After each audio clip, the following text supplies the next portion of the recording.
की सफलता की आर्थिक जगत की।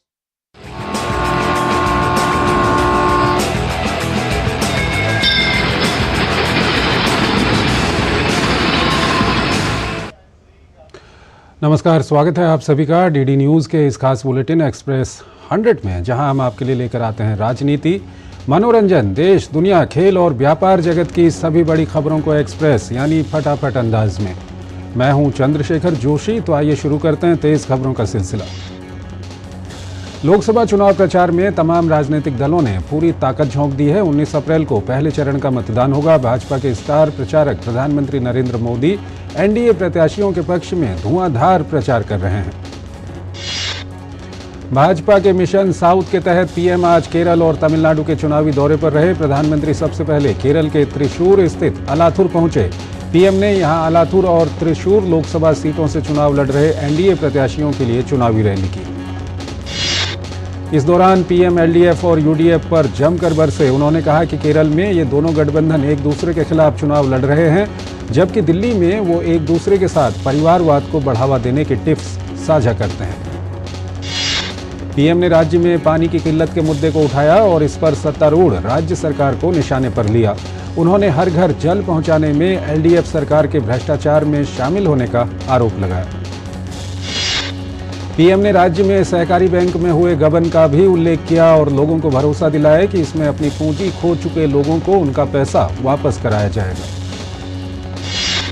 इसके बाद प्रधानमंत्री तिरुवनंतपुरम जिले के अटिंगल पहुंचे। यहां पीएम ने अटिंगल और तिरुवनंतपुरम निर्वाचन क्षेत्रों से चुनाव लड़ रहे वी मुरलीधरन और राजीव चंद्रशेखर के समर्थन में जनसभा की। केरल की सभी 20 लोकसभा सीटों के लिए दूसरे चरण में 26 अप्रैल को वोटिंग होगी। यहां भी प्रधानमंत्री नरेंद्र मोदी ने राज्य में व्याप्त भ्रष्टाचार के लिए एक बार फिर एलडीएफ और यूडीएफ पर निशाना साधा। पीएम ने सहकारी बैंकों में हुए गबन को लेकर सीपीएम नेताओं को भी घेरा। केरल के बाद प्रधानमंत्री मोदी तमिलनाडु पहुंचे। पीएम ने यहां तिरुनेलवेली में एक जनसभा को संबोधित किया। तमिलनाडु की सभी 39 सीटों पर पहले चरण में 19 अप्रैल को मतदान होना है। तमिलनाडु के तिरुनेलवेली में पीएम ने देश की सांस्कृतिक विरासत का मुद्दा उठाया। उन्होंने इस मुद्दे पर लगातार की जा रही आपत्तिजनक बयानबाजी पर डीएमके कांग्रेस को जमकर घेरा। पीएम ने चुनावी जनसभा में भारत की संप्रभुता को कांग्रेस द्वारा तार-तार किए जाने का मुद्दा भी उठाया और भाजपा के संकल्प पत्र में किए गए वायदों को दोहराते हुए जनता से भाजपा को वोट देने की अपील की। प्रधानमंत्री नरेंद्र मोदी ने एक समाचार एजेंसी को दिए साक्षात्कार में इलेक्टोरल बॉन्ड मामले पर कहा कि यदि इलेक्टोरल बॉन्ड नहीं होते तो किसी व्यवस्था में वो ताकत नहीं थी कि वो ढूंढ पाते कि आखिर पैसा कहां से आया और कहां गया। पीएम ने कहा कि इलेक्टोरल बॉन्ड पर संदेह खड़ा कर देश को पूरी तरह से काले धन की ओर धकेल दिया गया है और एक दिन हर किसी को इस पर पछतावा होगा। प्रधानमंत्री नरेंद्र मोदी ने साक्षात्कार में ईडी के दुरुपयोग को लेकर हो रहे हमलों का भी जवाब दिया। उन्होंने कहा कि ईडी एक स्वतंत्र संस्था है और उसके पास मात्र 3% ही मामले राजनीतिक क्षेत्र से जुड़े हैं। चुनाव आयोग की कार्यप्रणाली पर उठे सवालों पर पीएम ने पुरानी सरकारों के दौर की याद दिलाई, जब उनकी नियुक्ति बिना पारदर्शी प्रक्रिया के कर दी जाती थी। डीएमके की हालिया सनातन विरोधी टिप्पणी पर पूछे गए सवाल पर पीएम मोदी ने कहा कि ये कांग्रेस से पूछा जाना चाहिए, आखिर उनकी क्या मजबूरी है कि वो जहर उगलने वाले लोगों के साथ बैठे हैं। पीएम ने विपक्षी दलों पर राम मंदिर के मुद्दे को वोट बैंक की राजनीति के तौर पर इस्तेमाल करने का आरोप लगाया। उन्होंने कहा कि विपक्ष के लिए ये एक राजनीतिक हथियार था। प्रधानमंत्री नरेंद्र मोदी ने भारत में निवेश के आने की वकालत की। उन्होंने कहा कि पैसा किसी का भी लगा हो, पसीना अपने देश का लगना चाहिए, उसके अंदर सुगंध अपने देश की मिट्टी की आनी चाहिए ताकि देश के नौजवानों को रोजगार मिले। प्रधानमंत्री नरेंद्र मोदी ने रूस और यूक्रेन के बीच जारी युद्ध पर भी बात की। पीएम ने कहा कि दोनों ही देशों के राष्ट्रपति के साथ उनके अच्छे संबंध रहे हैं।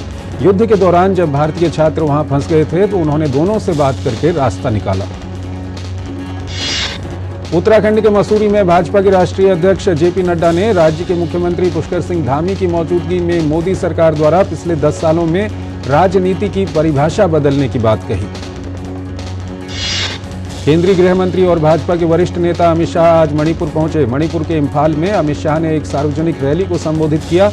उन्होंने कहा कि ये चुनाव मणिपुर को जोड़ने और मणिपुर को तोड़ने वालों के बीच है। केंद्रीय गृह मंत्री अमित शाह ने त्रिपुरा के अगरतला में एक चुनावी जनसभा में हिस्सा लिया। उन्होंने कहा कि नरेंद्र मोदी सरकार ने आदिवासियों के सम्मान के लिए, सुरक्षा के लिए और समावेशी विकास के लिए देश भर में विकास के काम चलाए हैं। गृह मंत्री अमित शाह ने जयपुर से भाजपा प्रत्याशी मंजू शर्मा के समर्थन में आज जयपुर के पुराने शहर यानी पिंक सिटी में रोड शो किया। यहां लोकसभा चुनाव के पहले चरण में मतदान होना है। भाजपा के वरिष्ठ नेता पीयूष गोयल ने 2024 के लोकसभा चुनाव को काफी अहम बताया है। मुंबई में एक प्रेस कॉन्फ्रेंस को संबोधित करते हुए उन्होंने कहा कि ये चुनाव आने वाले दिनों में देश की तरक्की को तय करेगा। भाजपा के वरिष्ठ नेता एस जयशंकर ने आज बेंगलुरु में एक प्रेस कॉन्फ्रेंस की। उन्होंने कहा कि भाजपा ने देश में जो अलग अलग योजनाएं बनाई हैं उससे लोगों को फायदा हो रहा है। केंद्रीय मंत्री अनुराग ठाकुर ने पश्चिम बंगाल सरकार पर निशाना साधते हुए कहा कि ममता बनर्जी की सरकार केंद्र की योजनाओं को क्यों राज्यों में नहीं लागू होने देती। केंद्रीय मंत्री अनुराग ठाकुर ने कहा कि जितने भी आतंकवादी हैं, भ्रष्टाचारी हैं, महिलाओं के खिलाफ अत्याचार करने वाले लोग हैं, राष्ट्र विरोधी ताकतें हैं, उन्हें ममता सरकार क्यों संरक्षण देती है। भाजपा के राष्ट्रीय महासचिव अरुण सिंह ने बताया कि वाराणसी से तीसरी बार पीएम मोदी रिकॉर्ड मतों से जीतेंगे और पूरे देश में भी भाजपा रिकॉर्ड बनाएगी। कन्हैया कुमार को टिकट दिए जाने पर भाजपा प्रत्याशी मनोज तिवारी ने हैरानी जताई और कहा कि क्या कांग्रेस को कोई और चेहरा नहीं मिला। कांग्रेस ने भी प्रचार में पूरी ताकत झोंक दी है। कांग्रेस पार्टी के नेता राहुल गांधी ने आज केरल में अपने संसदीय क्षेत्र वायनाड में रोड शो किया। राहुल गांधी एक बार फिर इस सीट से उम्मीदवार हैं। कांग्रेस महासचिव प्रियंका गांधी ने अलवर लोकसभा सीट से कांग्रेस प्रत्याशी के समर्थन में रोड शो किया। भाजपा की ओर से केंद्रीय मंत्री भूपेंद्र यादव इस सीट पर चुनाव लड़ रहे हैं। एक छोटा सा ब्रेक। तब घर में अगर कोई बीमार पड़ जाए ना तो इलाज के लिए घर बिक जाता था, पीढ़ियां कर्ज में डूब जाती थी। और आज तो अस्पताल के खर्चे की फिक्र नहीं सताती। और याद है जब 60 साल में सिर्फ 7 एम्स बने थे, वहीं 10 साल में 16 नए बन गए। और फिर भी मोदी जी कहते हैं ये तो बस ट्रेलर है। करोड़ों लोगों को 5 लाख तक का मुफ्त इलाज मिला है। ये है मोदी की गारंटी। तो फिर हमने भी सोच लिया, फिर एक बार मोदी सरकार, और ये है हमारी भी गारंटी। कमल का बटन दबाएं, भाजपा को जिताएं।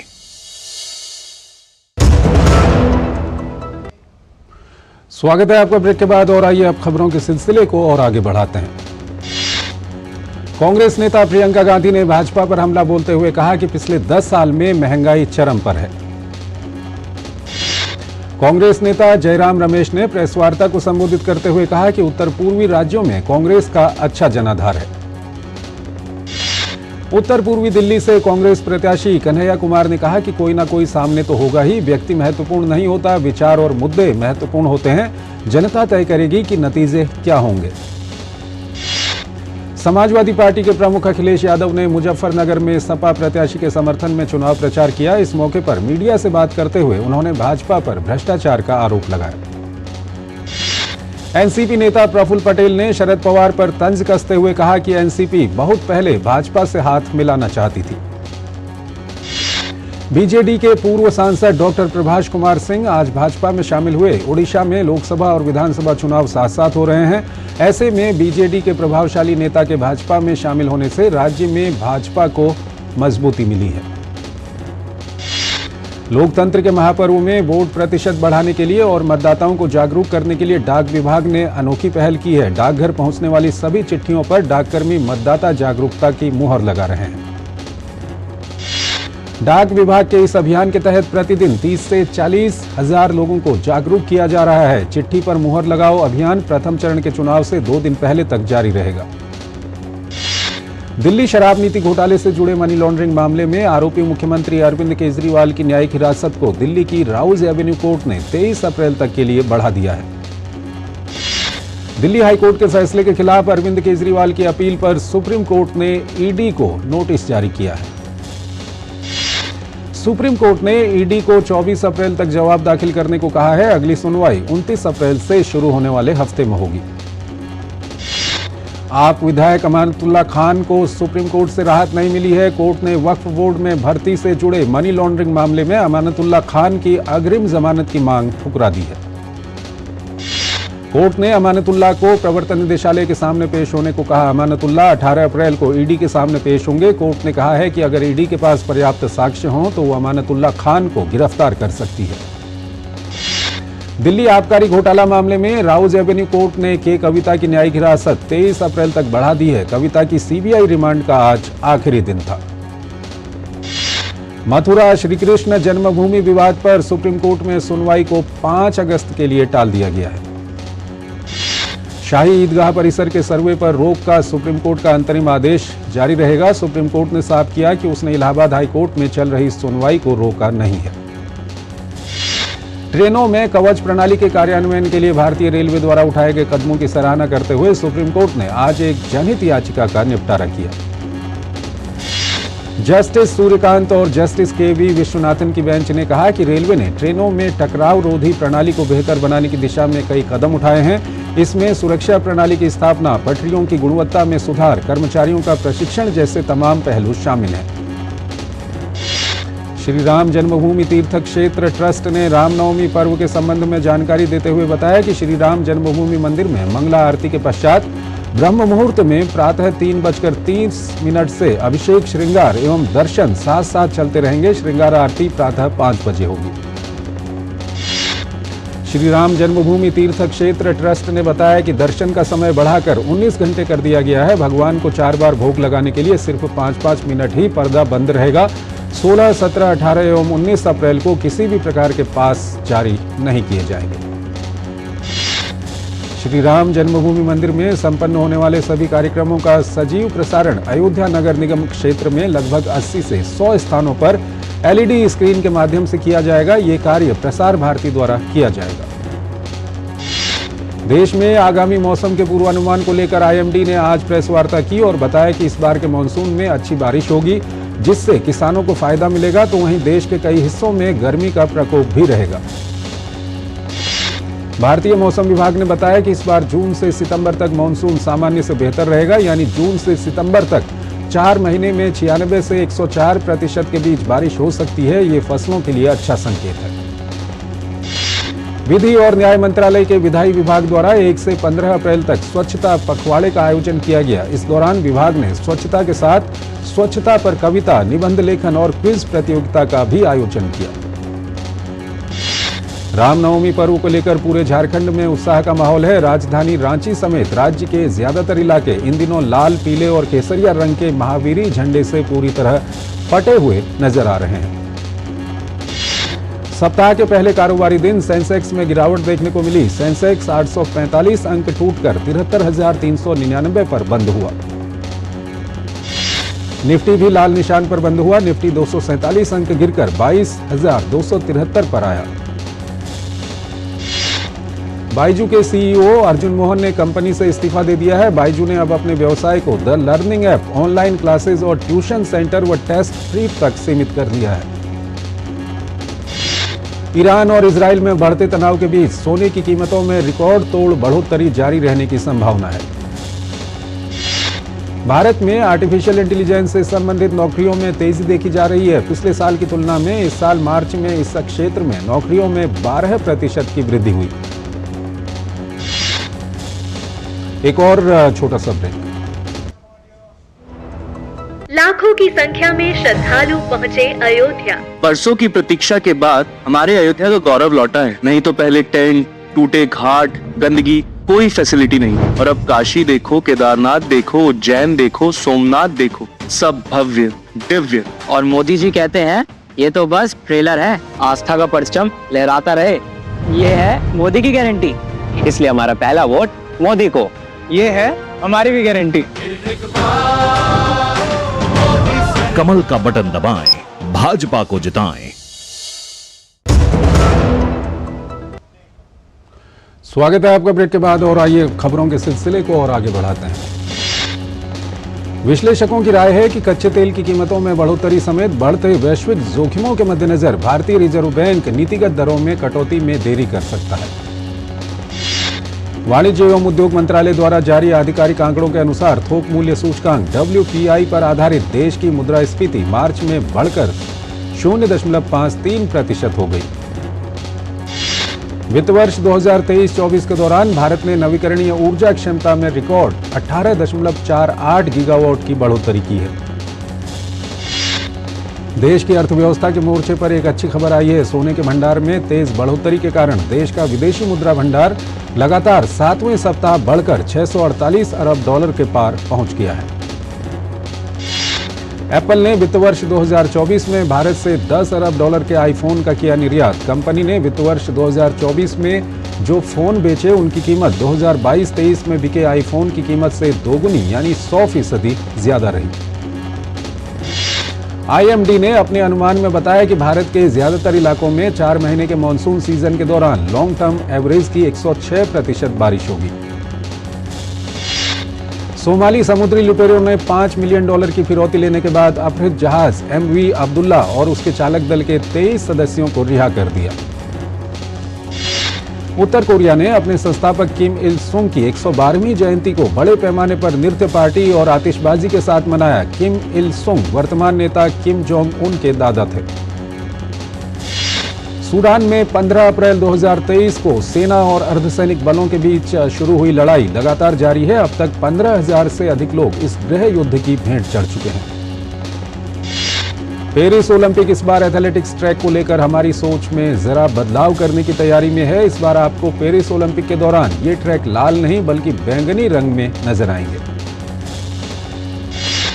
वैश्विक चुनौतियों के बावजूद कुल निर्यात पिछले साल के उच्चतम रिकॉर्ड को पार करने का अनुमान है। वित्त वर्ष 2022-23 में 776.40 बिलियन अमेरिकी डॉलर की तुलना में वित्त वर्ष 2023-24 में इसके 776.68 बिलियन अमेरिकी डॉलर तक पहुंचने का अनुमान है। स्पेन में समय के पहले ही तापमान में हुई अचानक वृद्धि से स्पेन के लोग भीषण गर्मी झेलने को मजबूर हैं। कैंडिडेट्स शतरंज टूर्नामेंट के 9वें दौर में भारत के विदित गुजराती ने हिकारू नाकामुरा को हराकर एक बड़ा उलटफेर किया। भारत के 2 खिलाड़ियों डी गुकेश और आर प्रज्ञानानंदा के बीच खेला गया मैच ड्रॉ रहा। महिला वर्ग में भारत की आर वैशाली को टेन झोंगाई के खिलाफ हार का सामना करना पड़ा। वहीं भारत की अनुभवी शतरंज खिलाड़ी कोनेरू हम्पी ने 9वें दौर में ड्रॉ खेला।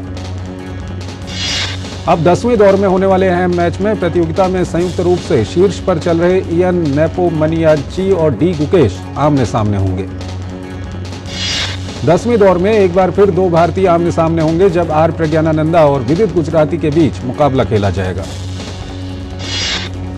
बांग्लादेश की राजधानी ढाका में होने वाली special Olympic south Asia 7A side unified football प्रतियोगिता के लिए आज भारतीय टीम की सेंड ऑफ सेरेमनी दिल्ली में आयोजित हुई। स्पेशल ओलंपिक भारत के कार्यकारी निदेशक ने कहा कि स्पेशल एथलीटों के विकास में इस तरह के आयोजन अहम भूमिका निभाएंगे। स्टेफेनोस सिसिपास ने जीता मोंटे कार्लो मास्टर्स का खिताब। फाइनल मुकाबले में कैस्पर रुड को दी मात। बायर लीवरकुसेन ने पहली बार जीता बुंदेसलीगा का खिताब। बायर लीवरकुसेन के पहली बार बुंदेसलीगा खिताब जीतते ही स्टेडियम के अंदर मौजूद लगभग 30,000 दर्शकों ने जमकर जश्न मनाया। इंग्लिश प्रीमियर लीग में एस्टन विला ने आर्सेनल को 2-0 से हराया। लिवरपूल के प्रीमियर लीग जीतने के अभियान को लगा झटका। क्रिस्टल पैलेस ने लिवरपूल को 1-0 से हराया। प्रीमियर लीग में फुलहम ने वेस्ट हैम यूनाइटेड को दी मात। वुमेन्स FA कप में टॉटनहम हॉटस्पर ने लेस्टर सिटी को 2-1 से हराकर प्रतियोगिता के फाइनल में किया प्रवेश। हुमा कुरैशी की अगली फिल्म का नाम गुलाबी है। इस फिल्म में हुमा कुरैशी ऑटो चालक की भूमिका में नजर आएंगी। एक्ट्रेस और पूर्व मिस यूनिवर्स सुष्मिता सेन ने अपने इंस्टाग्राम पर अपनी एक फोटो शेयर की है। सुष्मिता ने तस्वीर पर लिखा, साहस भय का अभाव नहीं है, इसकी शुरुआत डर को स्वीकार करने से होती है। फेमस बॉलीवुड एक्ट्रेस विद्या बालन ने एक आदर्श रिश्ते को लेकर खुलकर बात की। उन्होंने बताया कि उन्होंने अपने पति सिद्धार्थ रॉय कपूर से मिलने से पहले कभी शादी के बारे में नहीं सोचा था। एक छोटा सा ब्रेक। वेट।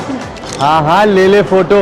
अपनी ही है, अपने ने ही बनाई और अपने ही वोटों से बनी है वंदे भारत। हाँ यार, किसने सोचा था हमारी ट्रेनों में रिवॉल्विंग सीट्स, विस्टा डोम्स होंगे, एयरपोर्ट जैसे escalators, lounges, food court railway station पर होंगे, शहर शहर मेट्रो और अब तो बुलेट ट्रेन भी आ रही है।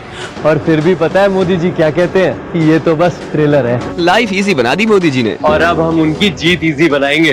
वर्ल्ड क्लास फैसिलिटीज की गारंटी मोदी की, मोदी जी को वोट देने की गारंटी हमारी।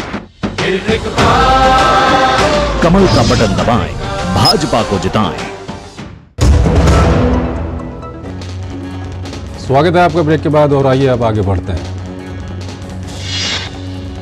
एक्टर वरुण धवन ने अपनी इंस्टाग्राम स्टोरी पर अपने पसंदीदा बॉलीवुड गाने पर एक मीम शेयर किया। मीम में सलमान खान अभिनीत फिल्म हेलो ब्रदर के गाने चांदी की डाल पर के दृश्य दिखाई दे रहे हैं। रणवीर सिंह और कीर्ति सेनन ने वाराणसी के नमो घाट पर मनीष मल्होत्रा के शो के लिए वो रैंप पर उतरे। एक्ट्रेस मंदिरा बेदी आज अपना जन्मदिन मना रही हैं। इस मौके पर नागिन फेम एक्ट्रेस मौनी रॉय ने उन्हें इस खास दिन की बधाई दी। फिटनेस प्रेमी एक्टर अरिजीत तनेजा ने अपने फैंस के लिए अपनी एक फोटो शेयर की है जिसमें वो अपने 6 पैक एब्स दिखाते नजर आ रहे हैं। एक्ट्रेस पूजा हेगड़े ने मुंबई में 45 करोड़ रुपए का घर खरीदा है। एक्ट्रेस ने मुंबई के बांद्रा में सी फेसिंग बंगले में इन्वेस्ट किया है। पुलकित सम्राट और कीर्ति खरबंदा की शादी को 1 महीने पूरे हुए। इस खास मौके पर कपल की शादी की एक अनदेखी वीडियो सामने आई है। अक्षय कुमार और टाइगर श्रॉफ की इस साल की पहली फिल्म बड़े मियां छोटे मियां 100 करोड़ कमाने के बेहद करीब पहुंच गई है। फिल्म चमकीला इन दिनों खूब चर्चा बटोर रही है। राजकुमार राव ने इंस्टाग्राम स्टोरी पर फिल्म की तारीफ में कहा, चमकीला वाकई एक शानदार फिल्म है, जरूर देखना चाहिए। टीवी का चर्चित रियलिटी शो बिग बॉस जल्द लॉन्च होने वाला है। हाल ही में खबर आई कि इस बार बिग बॉस का OTT सीजन 3 के कंटेस्टेंट की लिस्ट में इन्फ्लुएंसर तहलका की वाइफ दीपिका आर्या का नाम भी शामिल है। भूमि पेडनेकर और उनकी बहन समीक्षा पेडनेकर ने इंस्टाग्राम पर एक वीडियो पोस्ट डाला था। कुछ लोगों ने कमेंट बॉक्स में ट्रोल करते हुए लिखा कि दोनों ने प्लास्टिक सर्जरी करवाई है। इस पर बहन समीक्षा पेडनेकर ने ट्रोल कर रहे लोगों को करारा जवाब दिया है। तो एक्सप्रेस न्यूज में फिलहाल इतना ही। आप हमारी पूरी टीम को इजाजत दीजिए। नमस्कार।